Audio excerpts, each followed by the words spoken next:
Hi, hello, and welcome everybody to our episode of Soul and Science. Today, we're going to be talking to you about our relationship with the mind, body, and spirit. It's about our relationship with being whole.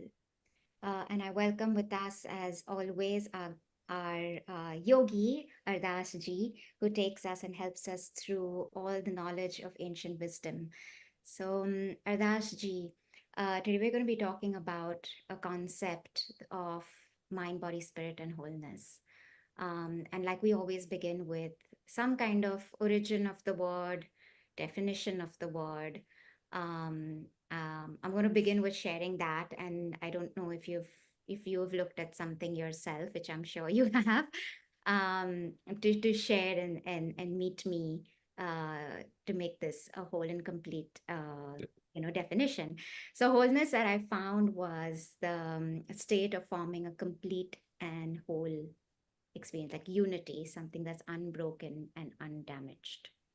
And it comes from the old English word hal, which means unhurt, safe, or genuine. Um, and it's really funny because when I read this definition, all what I wanted to talk about sort of changed. What I wanted to Okay. bring to the conversation kind of evolved almost instantly. But I'm going to kind of leave it there and see what comes up for you when you looked at wholeness or mind, body, spirit. Well, let me just say hello, everyone, and thank you for being here, and thank you, Satsema, also for organizing this podcast. And okay, so genuine, yeah, something genuine, something that is genuine implies original as well somehow, Yeah. and body, mind, spirit, holistic. Okay, I'm very interested to start today from your side. I know that the concept of body, mind, spirit, and the union of the three is something that we associate with yoga already. Yeah, it's something that most people, when they think about yoga, they think about this body, mind, spirit. So before we approach it from that side, I would like to know, how do you approach it from the psychologist side? And why reading that definition made you, what changed when you read that definition? What was the change? I'm very curious about this now. Okay. So I'm going to go through the trajectory of psychology a little bit. And so I think originally psychology we know was the study of the soul, but very quickly when you start measuring things, there are some things you can't measure. And so we kind of put spirit on the side because how do you measure that? Right? You can measure the mind, Right. you can even measure today the fMRIs, the EEGs, the brain waves. You could see what lights up and things like that. So, science essentially, as long as you can measure it, science is with you. If I can't measure it, then, probably is there or isn't there, I don't know. And we leave that out. So, I think if you go back to psychology, before what we could measure over time has stayed, and that's the mind. And psychology became about the mind. And so we can talk a lot about the mind, the brain, and how we have two sides of the brain. One is emotional, one is rational. They speak to each other, and healthy mind, unhealthy mind. And that's where the whole conversation around mental illness even began, right? Um, what we didn't look at in psychology is the role of how emotions and the body comes into play. And so we were Hmm. only working with the mind, and then that became pretty defined in a lot of ways. And then fast forward a few years, and people like Peter Levine and all started talking more about somatic work with the body. So, how the mind and body are connected, they speak to each other. We understand the central nervous system. We know that we have an autonomic nervous system, Hmm. and that the body actually first responds, then it sends the message to the brain saying it's in danger, and then the brain sends back a message, and that's how things work. And that's when they started realizing that the emotions is not felt in the brain, they're felt in the body. And the trauma is not, or memories are not only in the brain, but your body also stores them. We don't only have a brain in the head, we also have a brain in the gut. And they started talking about this other brain, also called the intuition, but we started calling it another brain. And so they said, okay, fine. And therefore, if the gut is not working okay, most of our serotonin, dopamine that are required for this brain to work and people to be happy and to be healthy is created in the gut. So the body also comes into play. And the realization that, therefore, then when we're looking at working with clients or patients that come with uh, um, quote unquote mental illness, we're looking at mind and body. And then around the same time, it's just a few years ago, it's probably in the last few decades, that people started recognizing that there is a natural progression when you have either mental illness, depression, or trauma, that the body or the mind perceives itself as fragmented and broken. And What, sorry, can I just ask, why did you put mental illness between brackets? Is that because we are not sure really it's only about the mind, or because some things are called mental illness while they are not necessarily? Or yeah, because it has a wide definition today. So I'm not going to link it only to um, today what we consider trauma and things are not necessarily a part of the DSM, the manual for that looks at coding mental illness. Do you have depression? Do you have, this thing? Trauma is not still a part of that manual. So I'm just going to, that's why I said mental illness, quote unquote, because trauma okay, is a big part of the reason, or today other people don't say that there is mental illness. They said everything is PTSD. So different people are talking about it differently today. I see, I Therefore, see. I'm just going to put them in inverted commas for now, to acknowledge that there are different schools of thought around this today. Right. And so the work of compassionate inquiry and all, IFS started talking about, hey, when you have trauma, yes, the mind feels fragmented, it creates wounds, you have a distorted sense of the fact that I'm bad, or beliefs that are fragmented, and there are parts in the body, but there is a part that's untouched, that's always been whole, and that's your essence. And that Right. when you're in touch with that and you're able to observe from that space of compassion and wholeness, you're able to hold all of this information that the mind is constantly firing to create a sense of awareness and consciousness around the fact that I'm actually whole, and I'm probably the sum of all my parts, and I can integrate that together. Because So, then, so can I ask, from the psychological perspective, uh, this wholeness, this aspect of wholeness, does it come as a result of healing that part which is linked to the trauma, or by including this aspect which is the essence that is in all of us and is hidden, already the trauma starts to heal, or it happens both ways at the same time, or how do you approach it? pretty much happens both ways at the same time. So when you get in touch with your true self or that essence, then you're able to, over sessions, become stronger to observe that part of you that believes it's broken, and to recognize it's a perception, it's a belief, it's not the truth. But that part may have had some past wound, or something may have happened that made it take on a belief that I'm broken. And that if in the presence of my own wholeness, because I know I'm able to hold it, my observation, my consciousness, with compassion, this part will begin to heal and integrate back into the wholeness, into the original belief that I am whole. So they kind of carry each other through. So the work is far less of the therapist, and now the individual's own essence is holding, and we create a safety container for that. And we say that this work happens in the presence of safety and connection. And Right. the reason why my whole talk today changed is when I saw the definition of safe, unhurt, and genuine. And when I think of genuine and I think of safe, I think of authenticity. And Mhm. a lot of all of the work that we do is to let those masks go, to come back home to our authenticity. All the masks that we put on around showing up in the world, because somewhere there may be some wound or insecurity that I took on in the absence of safety, right? I do that because somewhere Right. I feel that I'm not safe in who I am to show up like that, Right. to be genuine. And therefore, I have had to put on this mask and armor. And I was like, oh my God, yeah, that's everything that whether it's Kundalini yoga or whether it's been compassion inquiry, it's been talking about how you are letting go of those in the presence of the safety of a therapist or a teacher.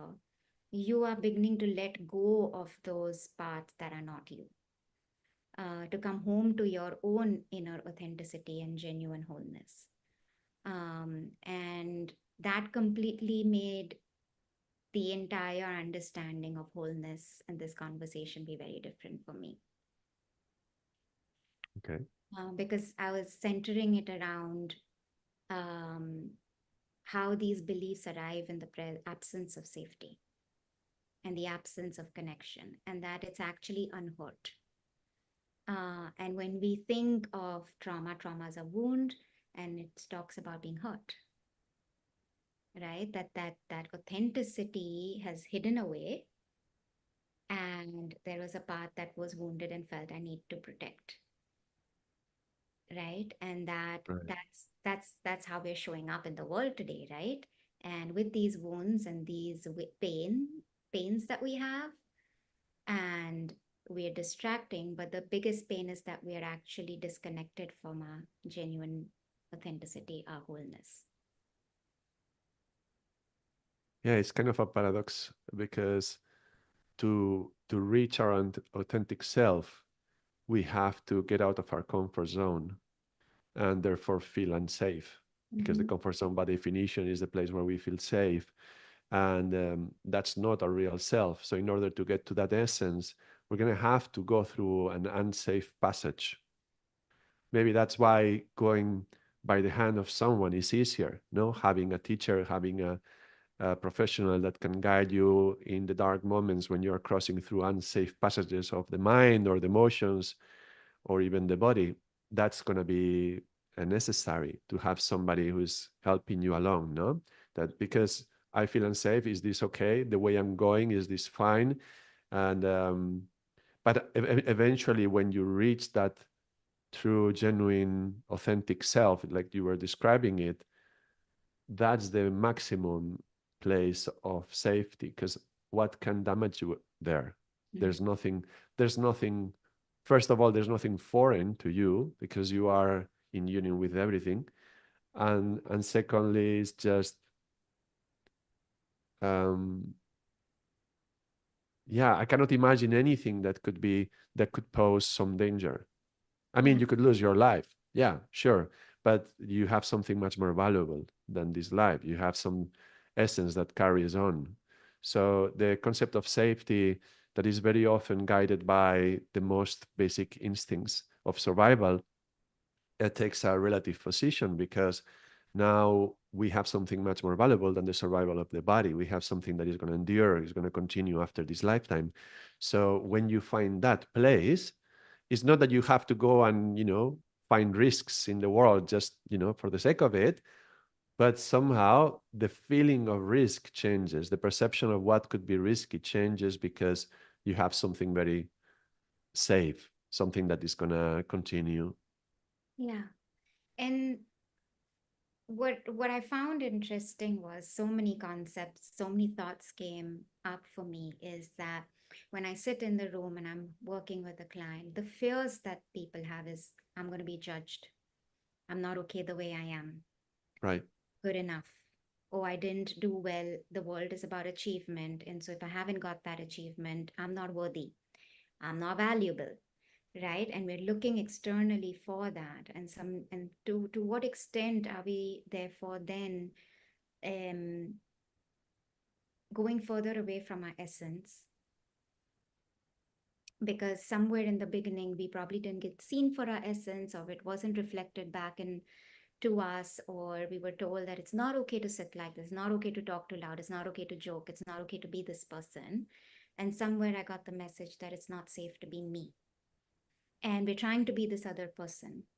And we're trying to be this perfect person. And we're trying to show up as perfect all the time. And then the inner battle begins. And then I don't know how to sit with this battle. And then the mind becomes really loud because there are all these conflicting thoughts and voices in my head. You're not okay the way you are. Your inner critic is there. There's this and there's that. But I don't have that anchor within me that's saying I'm whole enough. So I'm going around in circles. And if I don't have that anchor, then I'm just going literally, what do I need to do to be enough? And nobody's ever said, but you're whole already and that you're enough and that rests within you. There is an essence, right? Because that messaging is not given to you from earlier on, and that anchoring then what my sense of self comes in relationship to someone else. And that's the reason why this podcast began with relationship in itself, is that what Mhm. is your relationship with your essence and yourself, and have you met yourself, and do you like yourself? And last time we talked about self love. But most of us see all the things we were told we are not good at, and say, okay, I'm not worthy and I'm not enough. But that reflection of your inherent worthiness, value, and wholeness wasn't present, and that became unsafe. So I never saw it in me. And today the work and the journey is, let's see you observe that and be with that, and then what is the possibility from there? Okay. I think you've identified very well one kind of problem very clearly. Yeah, when somebody is not encouraged to find that how can we put it, internal capacity to self-assess, to sense from the inside whether what you're doing is okay or not depending constantly from the outside. And if the outside is not giving you that validation that you are okay, then you're going to feel bad about yourself. That's a very clear problem, and you've identified it very well. I would like to explore also the other possibility, Mm-hmm. another possibility. So that one is very clear, very clear. If you as a child you receive this information that everything that you are doing wrong, everything that you should change, everything that you have to do to conform to the family or society or whatever, what the adults want you to be, and then you are limiting your expression, so you are becoming smaller and smaller. That's a very, very clear problem. And I've started to see the opposite though, Mm-hmm. and I would like to explore that. I don't know where it's going to take us because I've never really went too far with this thought, but I observe many parents who are now going all the other way to the other extreme, where everything the child does is perfect, everything is great, everything is good, everything is wonderful. There's no correction, there's no judgment, no this could be better, no nothing like that. Everything is perfect as it is, which is which is funny because in a way that is one of the conclusions of the spiritual path. As you advance, you realize that everything is perfect, but at the same time, when you trying to bring it to children, there's some sort of, I don't know if this is toxic positivity. It might have to do with toxic positivity, but I see children which are also having a different kind of experience to what you were describing. You were describing something of, maybe traumatic or the origin of trauma and not expressing ourselves and hiding ourselves under many layers. I'm not sure what the consequences are of the other one, the one I'm suggesting now, but I feel there's something toxic in that as well. Have you had an experience like that? Have you observed that parents who are totally so absolutely everything is perfect about the children, that the children get to be a little bit wild, a little bit self-centric, not self-centric, egocentric, and narcissists, and everybody has to cater to what I'm doing. Have you had not? I see from your face this is probably not your experience.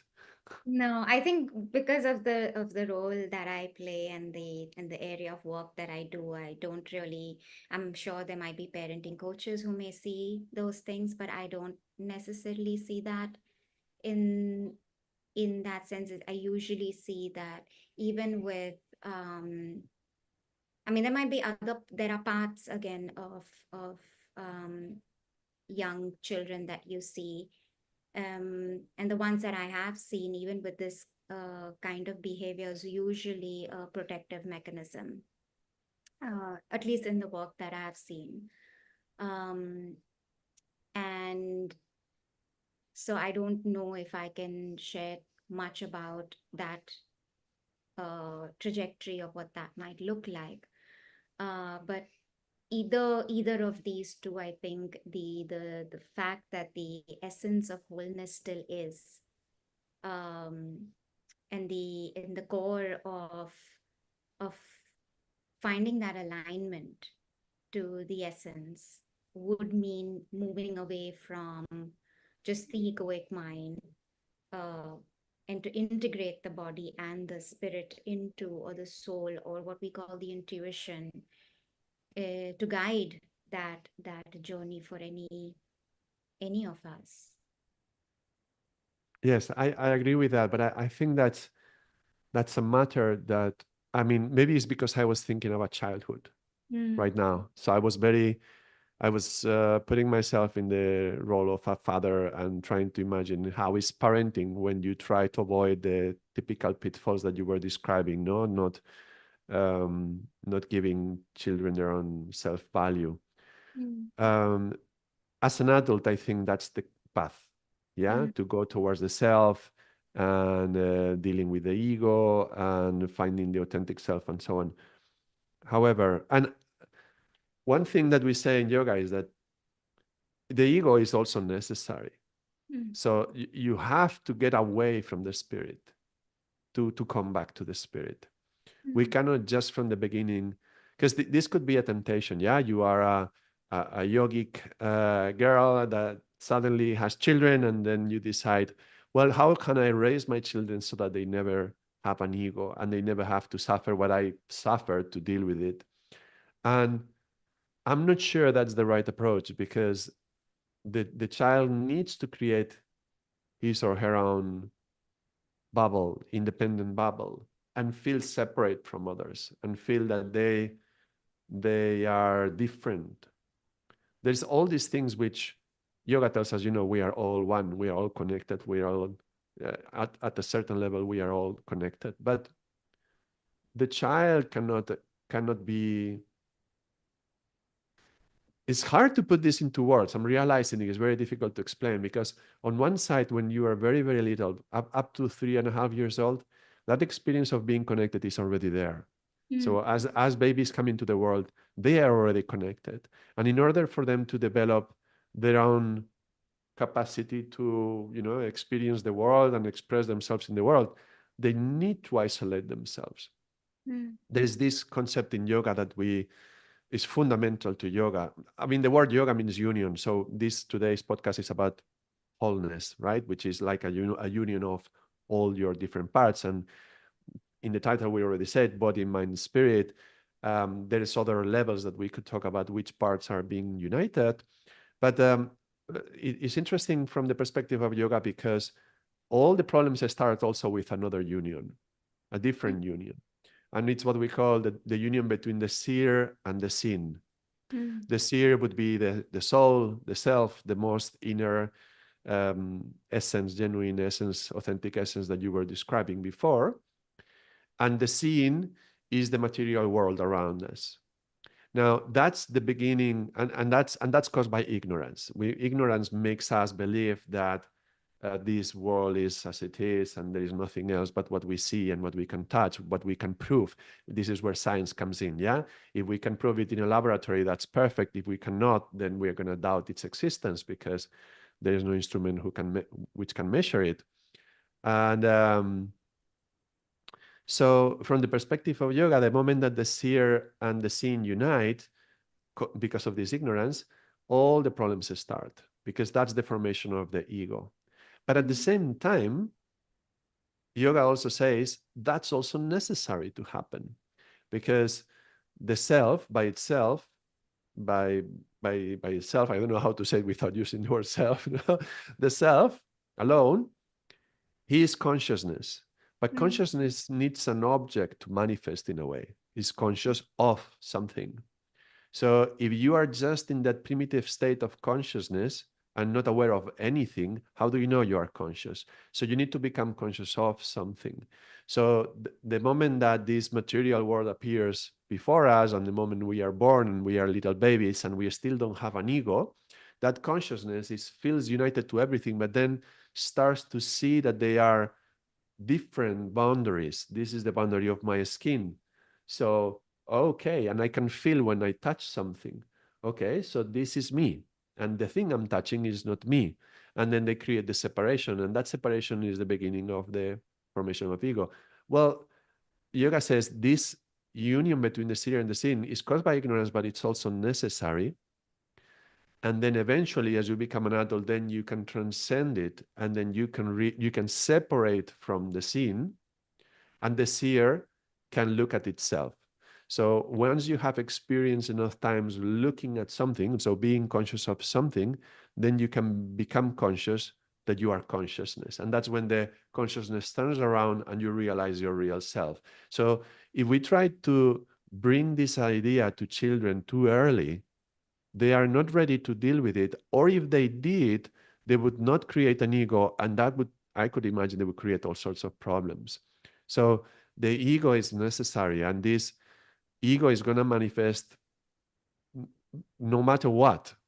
mm, I would say it's almost impossible to raise a kid with no ego. It would have to be kind of like an animal, like a kid who is born and is just ends up being in nature and just in contact with other animals, and then it's just purely instincts, pure instincts. It could be. There's a number of cases of children who are raised by animals, so you can see how they don't know how to function in the world when they are brought into the society. So that's possible. But if we are talking about being humans, not being animals, the baby is gonna acquire that ego in some way. So even if the parent says, it's okay, you are doing fine, if it is, it may be our karma or whatever it is, we're gonna say, well, I know it's not fine. And then also if my mother says it's fine and I know this is not fine, that means I cannot rely on my mother. mm, I'm trying to um, try to imagine what it could be to be a baby or a little child, and your parents telling you all the time this idea that everything is fine, everything is perfect, don't worry, you are perfect as you are, which is a wonderful thing to say.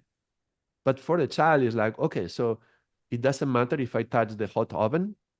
It mm, doesn't matter if this drawing is awful. Can you appreciate that one drawing is better than the other? Because the child knows. And then mm, you're saying, oh, they are all beautiful, baby.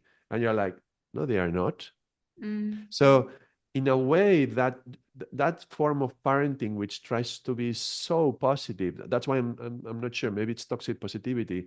It's and they are trying to not create that ego that you described, the one that feels traumatic because my parents didn't like my drawings and then they stopped drawing altogether. So trying to avoid that makes it so that the child has less capacity to trust their parents, which means he feels more unsafe. mm, And because the children depend 100% on their parents when they are very small. If their parents don't provide that safety, where are they going to find it? And now, even worse, if they if they receive this message from their parents, but then as they come out into the world, into a school, and especially if it's a public school, right, unless they are going to some very specific Waldorf school or something that they can, they give them some capacity to self-assess as well, but in a very healthy way. If they are going to a regular public school, they are going to very soon figure out that not everything is fine. Not mm, everything I do is wonderful. And so, but one out of two, or they go through life thinking, I am wonderful, I can do whatever I want, and that's the narcissist I was mentioning before. So everybody has to cater to me. Or my parents tell me this, But when I go with this attitude in the school, I get into trouble. Mm. And then that means I cannot trust my parents, so I don't feel safe. But then I don't know how to function in the world because I was never taught to adapt and mold myself to whatever rules are around me, and so I don't know how to function in the school. And that we come back to the safety aspect, and then feeling unsafe. That could be traumatic in its own way, but maybe in a very different way than what we were talking before, right? Yeah. Does it make sense? Everything I'm really trying to elaborate it right now. I haven't thought about this too much, but I can imagine these children that I have this feeling. I see it in parents in the school that where we go. I have this feeling that these parents they are so open, so wonderful. The children are a little bit wild. They Mm. don't listen to orders too much because they know that everything they do is perfect. And their parents, they will say, "You are a wonderful kid," and they will hug them and they will love them and they will not criticize them and they will forgive everything they do. And so there is a little bit of wildness, a little bit egocentric, a little bit, yeah. Or I cannot trust in my parents what they say because they are not. They are telling me these two drawings are wonderful. They are not. One is good, the other one is not. I can see that, so I cannot trust them. So who can I trust? And Mm. they are not strong enough to trust themselves. So who can I trust? So that kind of, I don't know. Is this from the psychological perspective? How do you see that? So I think it's the human experience. Human beings have an ego, and the ego has a role. From a psychology perspective, we have a super ego, an ego, and an id. Id is your desire, ego is your mediator, and your super ego is what society and expects and fitting into a certain amount of moral code. Uh, What's the mediator? What's the role of the mediator? the Can you elaborate a little bit? ego. So it's not that if I want this, I must have it, is your id. The ego needs to negotiate between is this appropriate and my desire. And that's the role of the ego. And then the ego's development is the I, right? But do I have a healthy sense of I or do I have an unhealthy sense of the I? And the I is necessary. Like you said, the consciousness needs something to act and create its creation in the world, right? So Mhm. my essence can only be acted out through the ego, right? But then it's whether the ego was developed healthy or whether the ego has an unhealthy development. And a healthy ego is essentially one that understands my intrinsic value, and that people, we appreciate and recognize people for their intrinsic value and worth, right? And that is something, and that's where I say parenting is about, not about maybe toxic positivity, as you said, but having the balance between um, suggesting not that you're perfect, but your essence, and validating what you feel, and listening to your opinion and making you feel value and worthy. That, for example, I come with a drawing, I spend time with you to understand your drawing rather than just telling you, why did you draw? So there are different responses, and I think there's responsive parenting to that, where the child feels that something that I've done is valuable, or it's going to be seen, or it's going to be acknowledged. If I'm hurt, my emotions will be mirrored back to me, and I will be told that it's okay to feel hurt, and your hurt is accepted or your anger is accepted. And that's where you learn with the emotions what it is to have healthy emotions. There's space for my emotions, and those are things that are telling me that I'm inherently valuable and worthy. Not like, why are you crying? Go to your room and learn how to stop crying by yourself. There's no Right. space for your emotions here.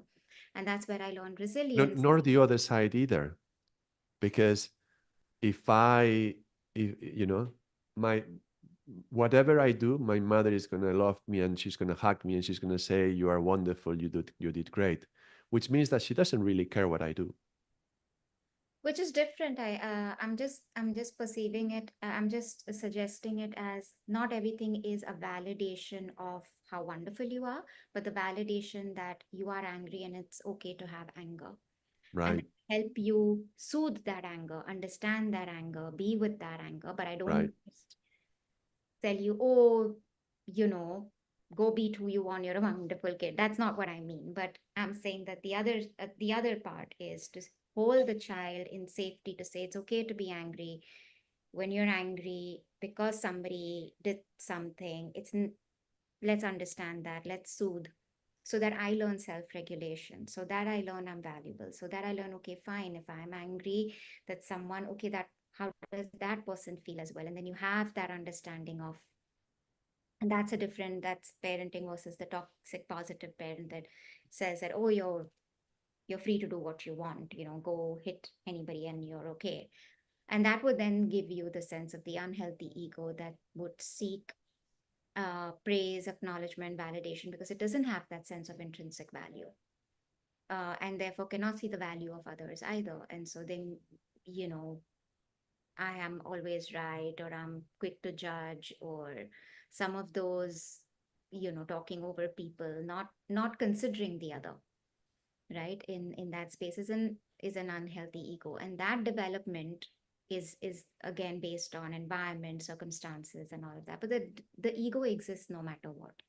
So if you think that person's not going to have an ego, um, it's only whether the development is a healthy one or an unhealthy one, and that depends on the environment and how, what sort of response that the individual child receives, to give them a sense of uh, value, like value and worth intrinsically as a human being, as life on earth, right?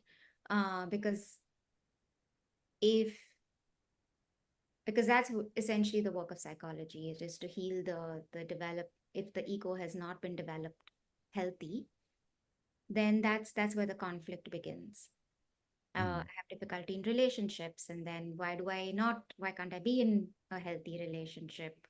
People call me selfish all the time or something, and those are the things that people come in with. And then you see the incongruence with themselves. They want, and that's where the the issue begins. And then you work with that, and that brings me back to congruence and alignment of the wholeness, that the ego is not the only thing, the I is not the only thing. You also have this body, and you also have this essence, and you have people around you as well, and there's a collective, Right, right? right. Let's go back to that. Let's go back to that wholeness because we Yeah, went through the ego, but now we need to come back to this. Yeah, to the wholeness, yeah. And that yeah. that sense of, there's not just this I that I'm holding on to, and then therefore this I needs to win at any cost. And that's an unhealthy developed thing. But to connect the ego back to the essence and have that conversation, to say, okay, fine, and because I don't have that inherent sense of self, I need to do it at the cost of somebody else, possibly to feel more valuable and worthy, right? Whereas your essence says you're already whole, you're already value and worthy, and suddenly this ego is like, oh, okay, nobody ever told me that, or it told me that all I need to care about is me, right? And then your soul, like we talked about last time, talks about your connection to your purpose and intuition, which is something greater than yourself.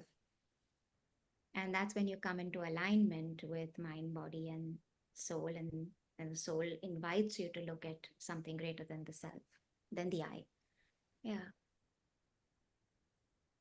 All right. Sign me up. Who doesn't want that, right? Yeah. Yeah. And I mean, I think it's interesting that the sense of wholeness is, to me, was such a new concept.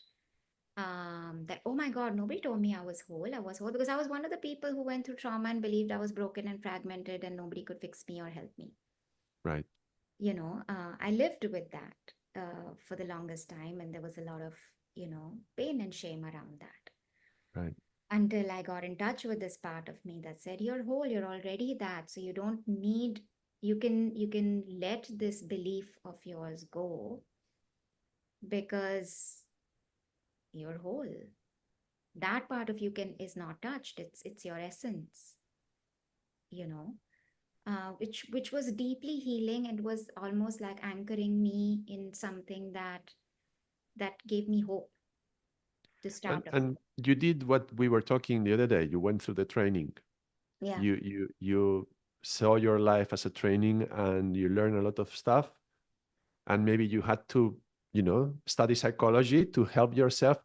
I find that that's very interesting. When I was in the university, I remember noticing this, that who studies computers? Well, those who are most interesting about computers, they want to know how to fix them and how to assemble them and how to make them work and make them do funny things and curious things. And I found, because all the free credits, I was taking them from the psychology department. I love psychology, so I would go to the psychology.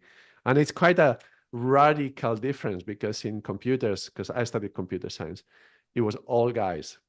And so in 100 guys, there would be like two, three, four girls. So it was like a lot of testosterone and a lot of men, a lot of nerds. And then when I would go to the faculty of psychology, it would be complete opposite, like 100 girls, right? And maybe one or two guys. And I was there and I was like, okay, I'm not coming here just for the girls, but man, if I knew before, that would be a good idea, because a lot of the computer scientists are very socially maladjusted and they don't know how to approach girls. So, taking credits from psychology, that would be a great idea. But anyway, I didn't go for that reason. But what I noticed is that a lot of these girls were there because they didn't know how to deal with their mind. They Mm-hmm. were there because just like I was interested about computers, they wanted to figure out how their mind worked. And a lot of them had a lot of issues. So I was like, man, these guys had issues, these girls have issues, and which is different from the ones I would meet in the law department or the image and sound or whatever, because I would have friends from other departments and I would notice. But the ones in psychology, man, they had issues. And maybe that's why, because if you have had some issues and you want to deal with them, you want to learn how to deal with them, then it's a natural calling to go and study psychology. And I think it's great, because that means understanding I'm going through a training, but I'm not just gonna go to a therapist. I'm gonna study psychology. I'm gonna study what it means to be a therapist, so that I can put all that I went through into service. Mm-hmm. So yeah, that was quite funny, my experience in the psychology department. But anyway, okay, so let me bring a little bit of the yogic perspective on being whole. And I mentioned already that yoga means union, and all the problems start with the union between the seer and the seen. And the seen is the material world and everything that we have, even the body and emotions and the mind. This is something that has manifested that is beyond the spirit. So that's also part of the seen. So from the yogic perspective, the path of coming back to the self, and this alignment and union between body, mind, and spirit, it can take many phases. And I believe that by finding union between different aspects of ourselves help a lot. So, for example, there is the left brain and right brain, yeah, that you kind of mentioned. That's something that is very commonly studied in psychology. And in yoga, we recognize that. We also understand how that can influence. And so even there is even postures, physical postures that you can do, because the brains are connected to the hemispheres to the body. So by working on the body in symmetrical and asymmetrical postures and flowing from one side to the other can help reconnect both brains, Mm-hmm. which is something very healthy, to have a good interconnection between the two sides, because we don't want to just emphasize one.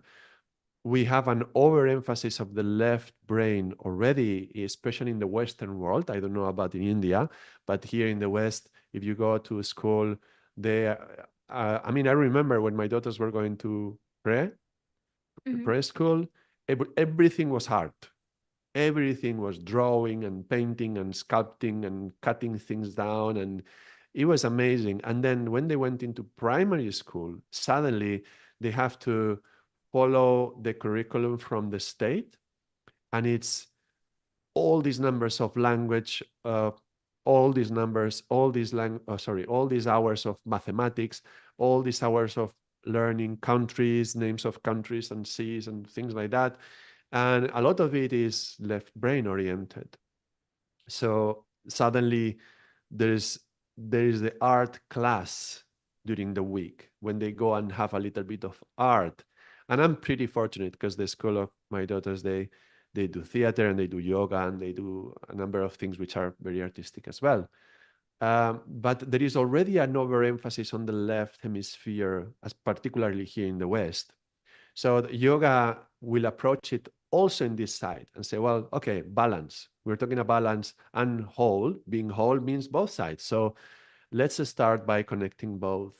So doing these asanas, these postures, and also breathing, because the air is going to flow through one of the nostrils according to which hemisphere is more active. So by regulating breath, we can regulate the activity in the hemispheres. And this is proven with positron emission tomography. So the science agrees with the yogis from thousands of years ago, doing a funny breath, closing the nostrils and breathing through one nostril and the other, a very, very strange kind of breath, but it's very universal to many yogas, which is not, every yoga has their own kind of take, but this breath is almost in many, many yogas, and science agrees. It works. So that would be an approach.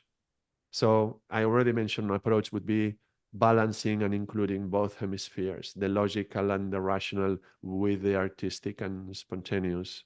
Mhm. That's one thing. Another thing would be we have an affective, a cognitive, and a psychomotor side. Yeah, I think this is from psychology. Yep. And we also understand from yoga, there is the cognitive is more about the thinking, and the affective is more about the feeling, and Yep. psychomotor is about the doing.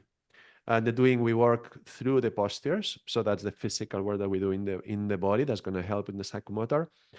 And then there is also a side of yoga which is destined towards the mind, towards what we think, and another one towards how we feel.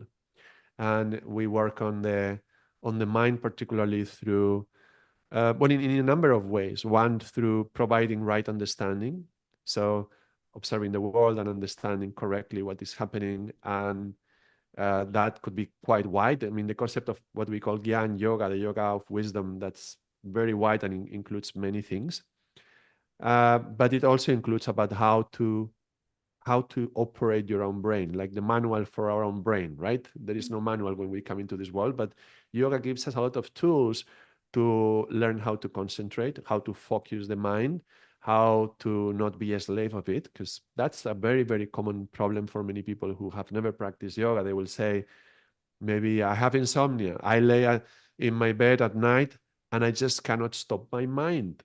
It's Mhm. just thinking, thinking, thinking, and I just cannot sleep. And I don't know how to do it. Or throughout the day, my mind is telling me all these negative things and I don't know how to stop. Well, yoga addresses that through a number of things, including meditation. That's the cognitive side, but also the affective side. And yoga works directly on our feelings, and there is a whole side of bhakti yoga, what we call, which is transforming emotion into devotion. So yes, emotions are fine, they are part of our experience, and we can utilize that energy to fuel our practice and to fuel our devotion. So from emotion to devotion, and include that part. So we take the mind and we include it, we take the emotions and we include them, the physical body, and we also include that, and we try to calibrate and align so that they are all working in par, they are all connected. And the the other last important element is the spirit then, Mhm. because then, okay, through your devotion and the right understanding of the mind, and with a healthy body, then we are in a perfect situation to incarnate our spirit and feel this wonderful spiritual opportunity that we have in this world, and to connect to our essence, to our true essence. And there is a number of things that help us to do that from yoga.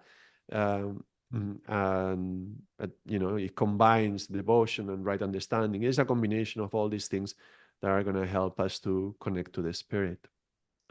Now, one thing that connects all of this, and one of the things that is more useful in finding the alignment of all these parts is the breath, because the breath is in the body and affects the body, and anything that happens in the body affects the breath. The breath is connected to the mind. However we think is affecting our breath, and however we breathe is affecting our thoughts. Is connected to our emotions because every emotion has a breathing signature, and changing the signature of our breath or the pattern of our breath changes the emotion that we are experiencing. Something we say in yoga often is like, if you cannot be angry and breathe 4 times per minute.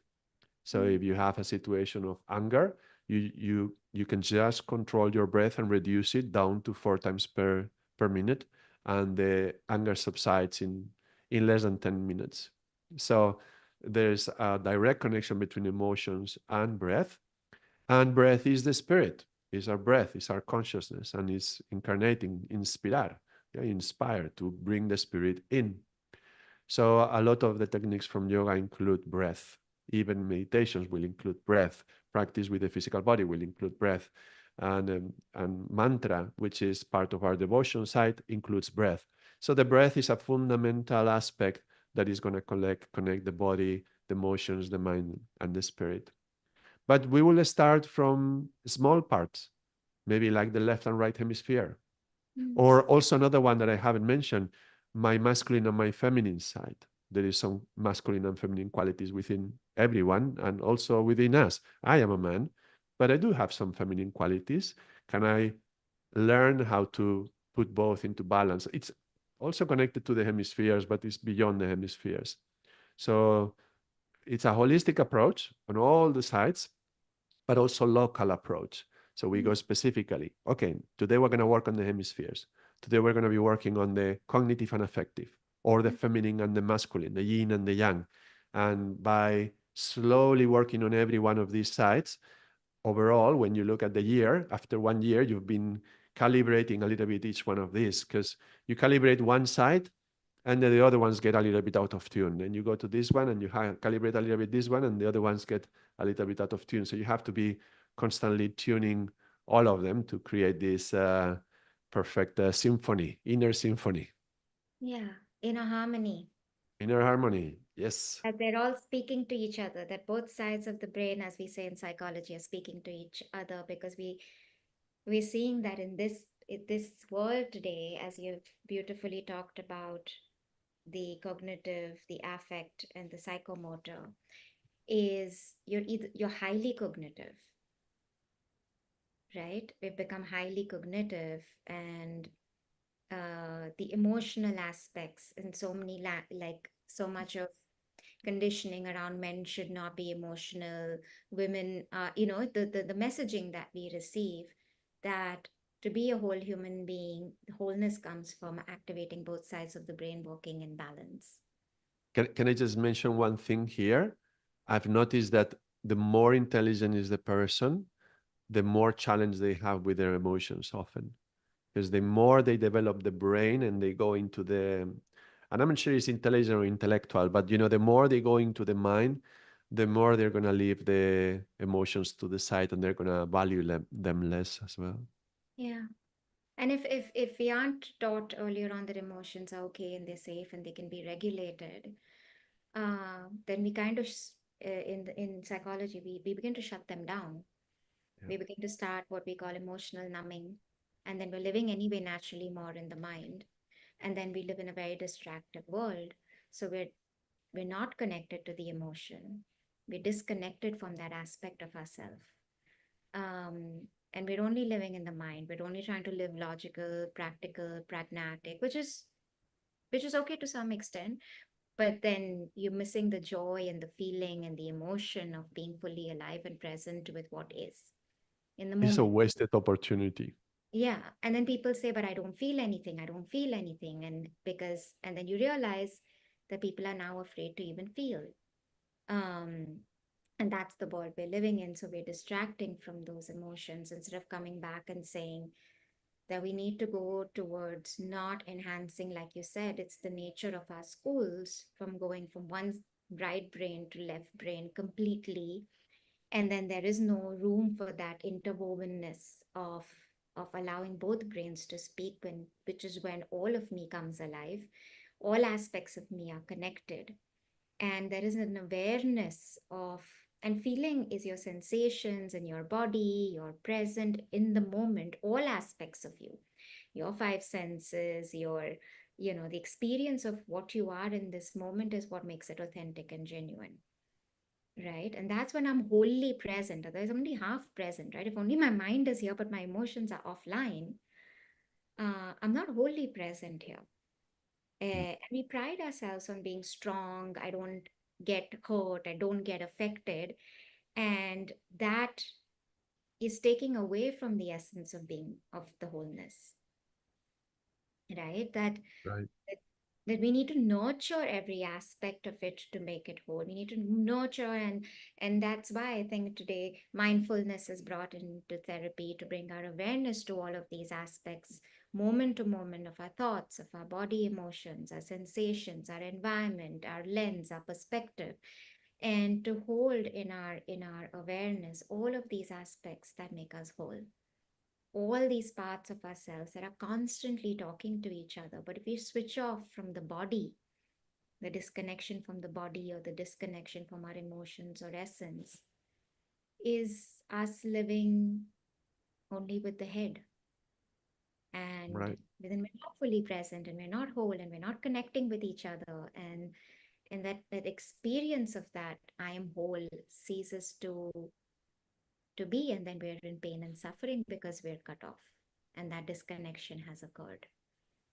um, and it's about like guiding ourselves back to holding all those elements of what makes us whole, fully present in that moment to engage with another human. It's on the phone, I'm looking at the TV trying to talk to you, all of those things that have come in the way of our wholeness, um, in us being fully present, mind, body, and spirit, in any conversation, in any work that we do, in any moment. And then we wonder why we're not happy and why we feel something is missing. Right. Mm.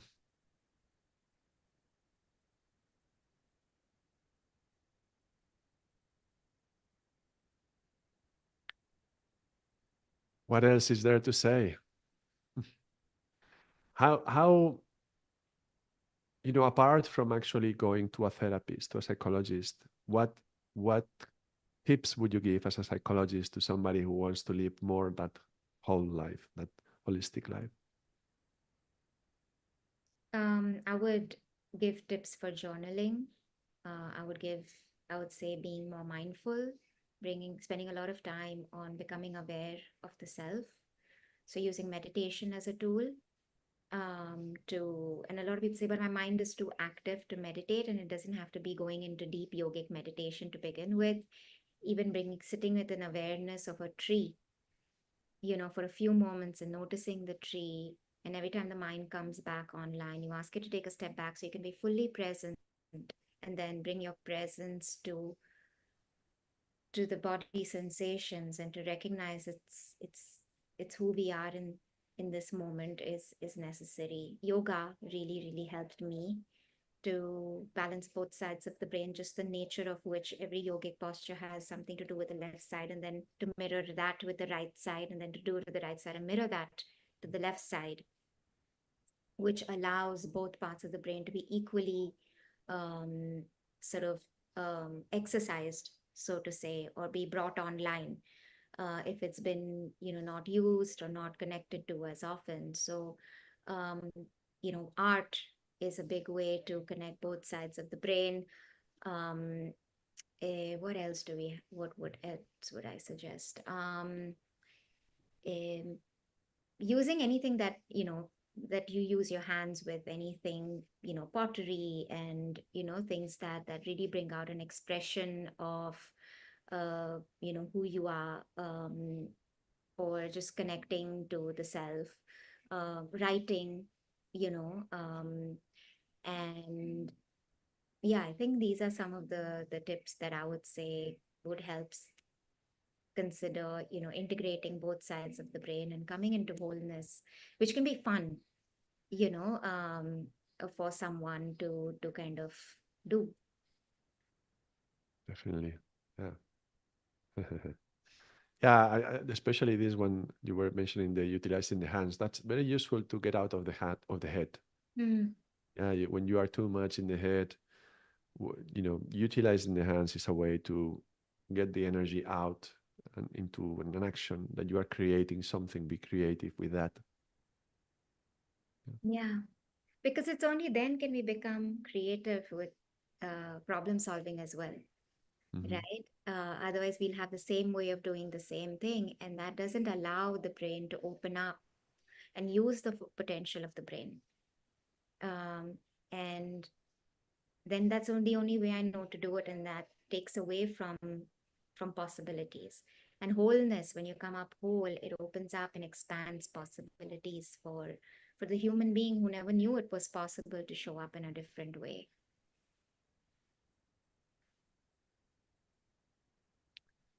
Bueno, well, Nyana, Satseva, this has been quite a journey. I think we reached this a very clear conclusion to this first series. Yeah, approaching it from, we went through the mind and the word and the essence and every one of those little elements. And for those of you who are listening, for those of you who reached this point and you've been listening to all, first of all, bravo, and then congratulations for keeping the commitment. But probably you could also understand now the progression with which we went, and also how all the little pieces are like making a beautiful puzzle. And the little piece of the mind that we talked in the first day, and the words, and the essence, and every one of these was a piece. And especially in the last podcast, maybe from the moment we started to talk about power up until today, they have been connecting this and this and this and that, and it's becoming like a whole. It's Mhm. becoming like a whole that is more than the parts. And I think we reach a great spot. This is not the end of the podcast. We will do a season 2, but it's the end of the season 1, which is relationships, right, Satseva? Yes, absolutely, Adash. So thank you so much, everyone, for being with us on this journey. Stay tuned. We will be back with season 2. And up until then, thank you so much and keep listening and stay tuned. Thank you, everyone. And we will begin in next year, in 2020.